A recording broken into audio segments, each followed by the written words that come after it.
పిల్లలు నిన్న మీరు సాయం పాఠంను రెండో పాఠం కదా మీకు తెలుగులో 5వ క్లాస్ వాళ్ళకి దాన్ని విన్నారు కదా. నేను చెప్పింది ఈ టీఎల్ఎంను ఉపయోగించి చెప్పాను కదా. ఆ టీఎల్ఎంతో మీ తరగతి గదిలో ఉన్న సాన్వి ఆ టీఎల్ఎంను ఉపయోగించి ఆ కథను సొంత మాటల్లో చెప్తుందంటే వినండి. ఓకేనా? వింటారా? తను అడిగిన దానికి సమాధానాలు కూడా చెప్పాలి.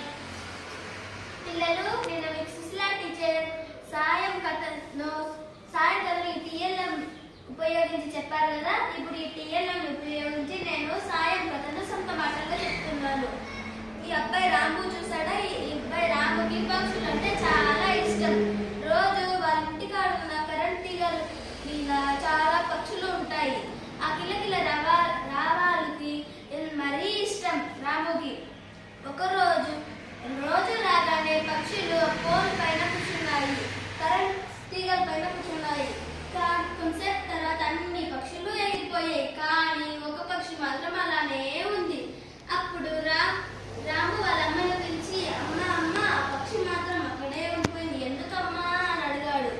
అప్పుడు వాళ్ళమ్మ, కరెంట్ తీగలలో ఆ పక్షి కాలు చిక్కుకుపోయింది, నువ్వు రెడీ అయ్యే బడికి వెళ్ళు అని చెప్పింది వాళ్ళమ్మ. కానీ రాముకి బడికి వెళ్ళాలనిపించలేదు. అప్పుడు మరుసటి రోజు తెల్లవారి లేవంగానే దానికి అనుకుంటూ ఉన్నాడు, పక్షికి ఎవరన్నా పెడతారబ్బా, దానికి ఆకలి వేస్తుంది కదా అని ఆలోచించసాగాడు.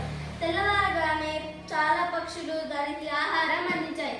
అబ్బా, భలే భలే సాయం చేస్తున్నాయి కదా, భలే సహాయం చేసుకుంటున్నాయి, ఒక పక్షికి ఒకటి అనుకొని వాళ్ళ నాన్న వచ్చాడు. అప్పుడు నాన్న ఆ కరెంట్ తీగలలో ఒక పక్షి కాలు చిగిలిపోయింది, మరి ఎలా తీయగలం దాన్ని అన్నాడు.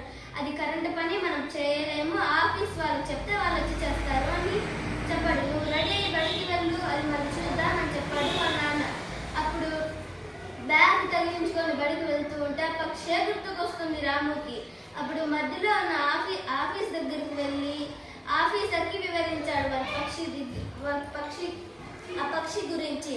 అప్పుడు ఆఫీసర్ నవ్వుతూ, సరే మీ ఇంటికి నేను మనుషుల్ని పంపిస్తాను అని చెప్పాడు. సాయంత్రం రాము ఇంటికి రాగానే ఎవ్వరూ చుట్టుపక్కల లేరు. అప్పుడు రాము ఏడుస్తూ మంచం పైన పడుకొని అలానే ఏడుస్తున్నాడు. అప్పుడు రాము వాళ్ళ అక్క, రాము నీ కోసం ఎవరో బయట ఉన్నారు, పిలుస్తున్నారు, నిన్ను వెళ్ళు అని చెప్పింది. అప్పుడు రాము వెళ్ళగానే యూనిఫామ్ వేసుకున్న కరెంట్ పని వాళ్ళు అప్పుడు రాముకి ఆ పక్షిని తీసి చేతిలో పెట్టారు. అప్పుడు రాము మొహం ఎంతో సంతోషంగా వెలిగింది.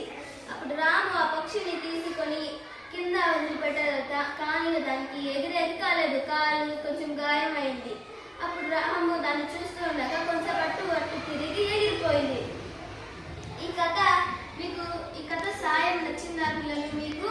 మీకు మదర్ తెరీసా చెప్పిన మాటలు గుర్తున్నాయా? ప్రార్థించే పెదవుల కన్నా సాయం చేసి చేతులు మిన్న. అలాగే సాటి మనిషికి సహాయం చేయాలని కాదు, పక్షులకి, జీవరాశులకు కూడా సహాయం చేయాలి.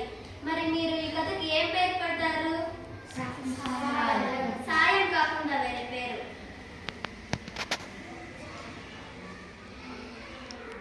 ఓకే నాన్న. పక్షులు, వెరీ గుడ్. రాము మరియు పక్షులు బాగుంది.